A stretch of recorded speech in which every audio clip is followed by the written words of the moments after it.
My child, if these words have reached you tonight, then linger here with me for just a little while. I know you almost moved on. I know your thumb was already drifting toward the next thing, and yet somehow here you still are, still listening. Perhaps that is not random at all. You don't have to feel worthy to be here. You don't have to like who you are, or believe anything good about yourself, or carry a heart that feels even one thing right now. You only have to stay and let these words be spoken over you. So loosen your shoulders and breathe out slowly, and let the heaviness ease for these few quiet minutes. Before we go one step further, let me say something plainly, because honesty matters more than comfort. What you are about to receive is an encouragement drawn from the Bible, a reflection offered to you in faith. It is not a private revelation. It is not a prediction about your future, and it is not a promise of any particular outcome in your life. It is simply the timeless comfort of Scripture, read gently over you tonight. And there is one truth I want to lay underneath everything I say to you. It comes from the book of Psalms, the 139th Psalm, verse 14. Receive these words slowly. I will praise thee, for I am fearfully and wonderfully made. Marvelous are thy works, and that my soul knoweth right well. Read that again, down in the quiet of your heart. Fearfully and wonderfully made. Not carelessly, not by accident, not as some unwanted afterthought. Wonderfully made and marvelous in the eyes of the one who formed you. This is not flattery. It is not a kind lie told to make you feel better for an evening. In the Scriptures, this is the testimony of the one who knit you together, spoken over the work of his own hands. And tonight, that ancient truth is being spoken over you. So let these words come to you the way the Bible offers them, as if the Father himself were leaning close to your heart and saying, My child, you were not a mistake. You were not the leftover piece, the one that should not have been here. You were not an accident the world had to make room for. The Scriptures say it like this, again in that same 139th Psalm.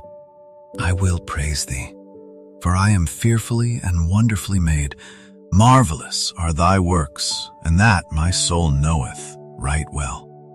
You were made on purpose, with care, with intention. Before the world ever spoke a single word over you, I had already chosen the shape of your hands. Before anyone ever made you feel like too much or far too little, I had already called you wonderful. You did not invent yourself, and you did not arrive by chance. You were formed, and the one who formed you does not make junk. I know what they told you. I know the words that lodged themselves deep.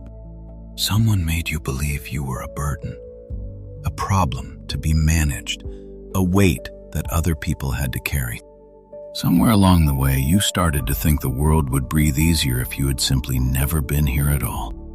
But hear me now, gently, and let this sink past the noise. That is not the truth about you. The voice that calls you worthless is not the voice of the one who made you. It never was.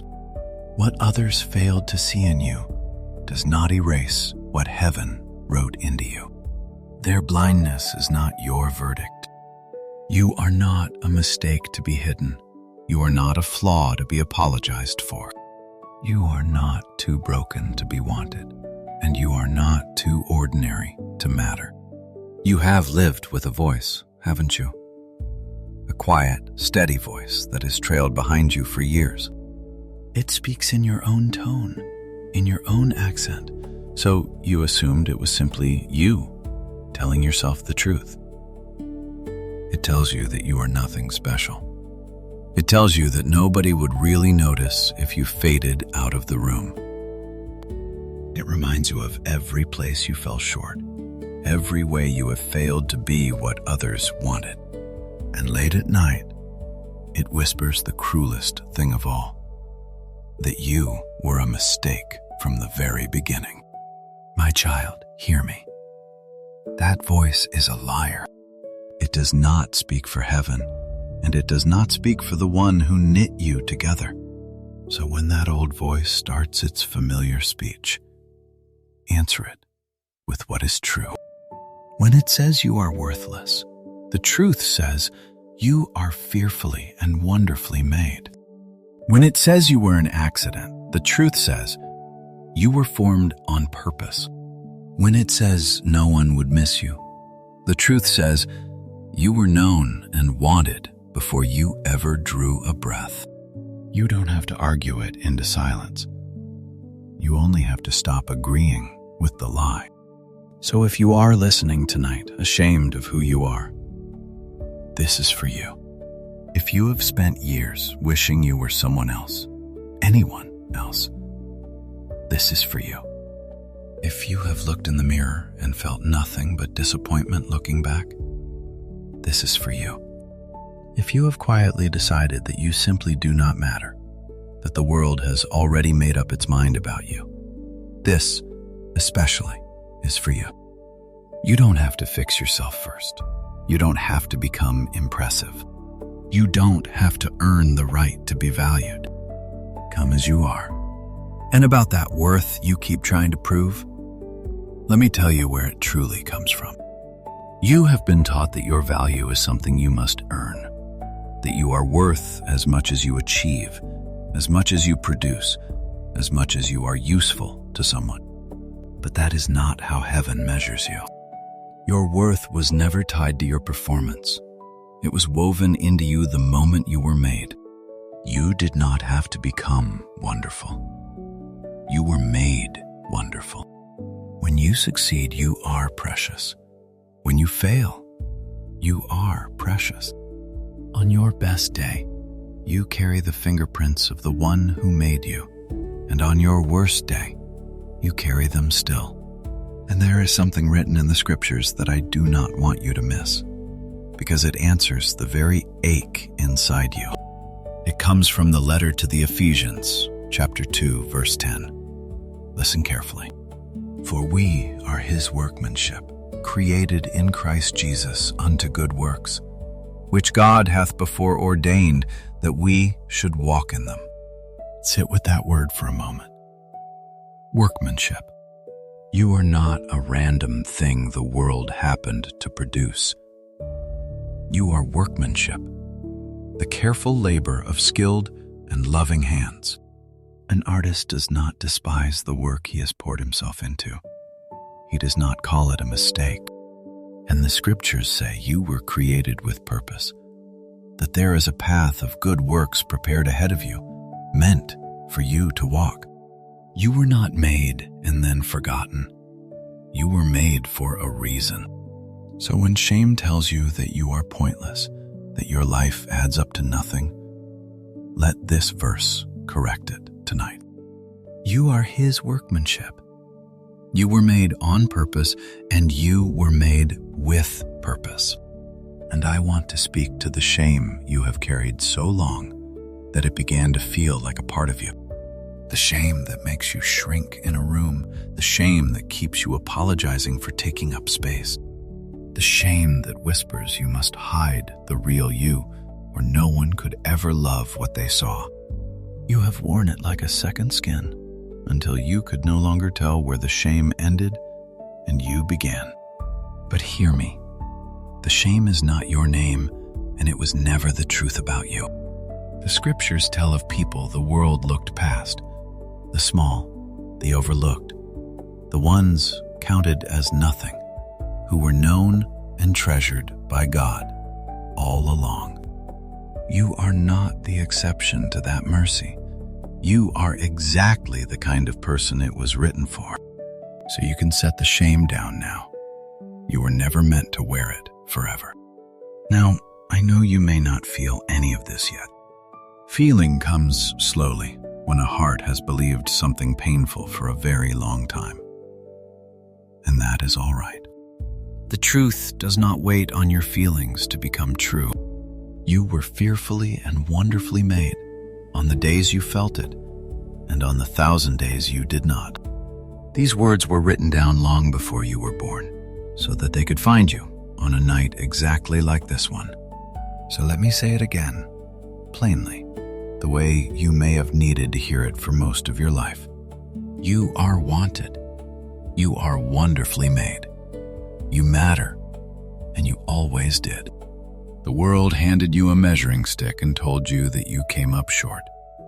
It compared you to others and convinced you that you were the lesser version, the one that did not quite belong. But heaven never measured you that way. You were not mass-produced. You were not stamped out of a machine, one of a faceless crowd. You were made by hand, with attention, with care, down to the smallest detail no one else has ever noticed. There has never been another you, and there never will be again. I want you to think back for just a moment on all the times you tried to disappear.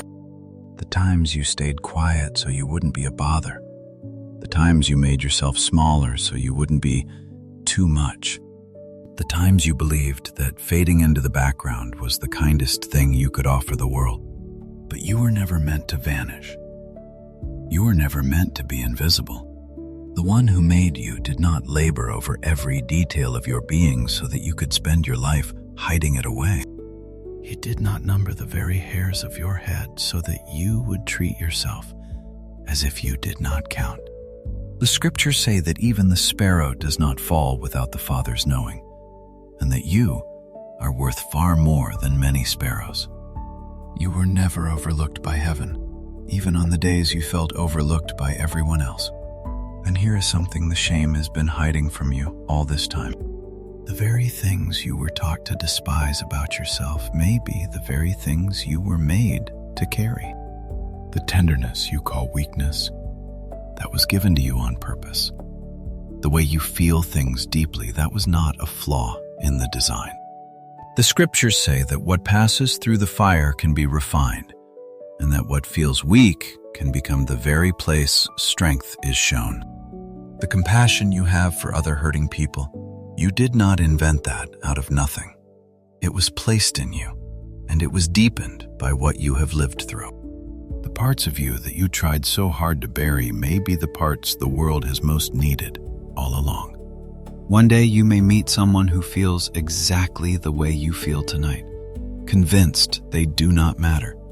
And the very thing you hated about yourself will become the reason they finally believe they do. Nothing about the way you were made is a mistake. And let me speak gently to the comparison that has been quietly stealing your peace. You have looked at other people and decided they were made better, made worthier, made more deserving of love than you, more gifted, more likable, more easily loved, as if there were a scale and you had landed on the wrong end of it. But heaven does not weigh you against anyone else. You were not made to be a copy. You are not a lesser draft of someone else's life. The scriptures are full of people the world dismissed. The youngest brother passed over, the stranger from the wrong place, the ones chosen last by men and loved first by God. Your worth was never measured against another soul. So stop holding your life up against lives you were never meant to live. You were made to be you, fully and exactly, and that was never a mistake. So tonight, I am asking you to lay down a few things you were never meant to carry. Lay down the shame that has been telling you to hide. Lay down the belief that you are a burden, a problem, a weight on everyone around you. Lay down the lie that you were an accident, that the world would somehow be better without you in it. You were not made to carry those things, and you do not have to carry them alone. And about that past you keep dragging behind you, the failures you replay, the version of yourself you cannot forgive, the choices that still make you wince in the dark. Hear this carefully, my child. You are not your worst day. You are not the sum of the things you got wrong. The scriptures promise that mercy is new every morning. New every single morning, which means there is fresh mercy already waiting for you tomorrow, before you have done a single thing to earn it. You were not made worthy by getting everything right. You were made wonderful before you ever did anything at all. And that has not changed, no matter what you have done since. So lay the past down too. Not because it never happened, but because it no longer has the right to tell you who you are. If these words have stirred something in you, you don't need to do anything dramatic. You don't owe anyone a comment to make this true. You don't have to prove your faith to a stranger online. But if you would like, take this quiet moment and turn it into a small prayer. It can be as simple as this. Lord, help me to believe that I was made on purpose and not by mistake. There are no perfect words.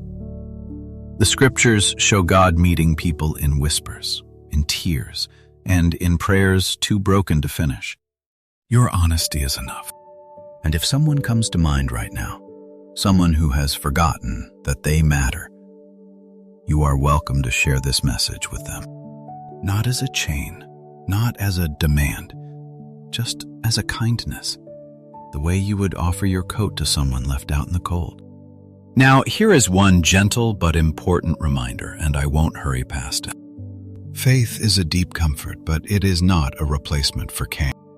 If you are struggling with your health or your mind or thoughts that frighten you or a weight that feels far too heavy to carry alone, please also reach out to a doctor, a counselor, or someone you trust. Hope and help were always meant to walk side by side. Asking for support is not a failure of faith. It is wisdom, and it is brave. And before we come to the end, let me ask one simple thing of you. Stay a little longer. I'm not telling you that you will wake up loving yourself in the morning. I'm not handing you a quick fix or a guarantee or a tidy ending wrapped in a bow. I'm telling you what faith has always whispered to the weary, that you were made on purpose, and the purpose is not finished with you yet.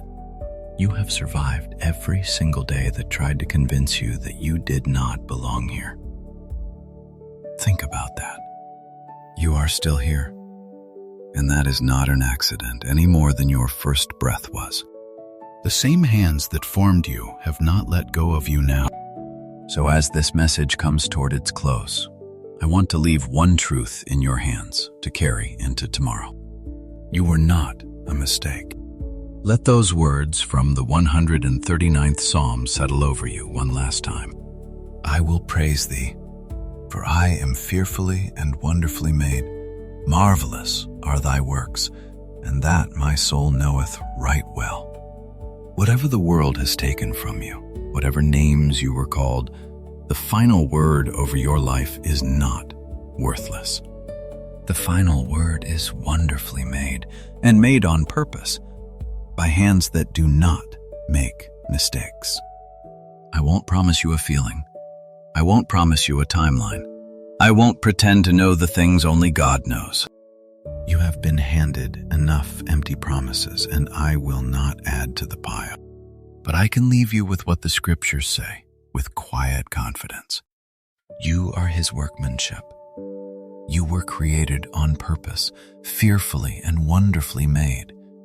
And your soul can come to know that right well. So lift your head tonight. Not because everything inside you suddenly feels worthy, but because your worth was never yours to earn in the first place. It was given. Take one more slow breath now, and let this be the truth you fall asleep on. You were made on purpose. You are wonderfully made, and you have always mattered. If messages of hope like this one bring you peace, you're always welcome to stay close to this little corner of the internet, where we simply sit with the scriptures together. And wherever tomorrow takes you, whatever you are walking through, may you walk through it knowing that the one who made you has never once regretted the making. Peace be with you, my friend. Rest now.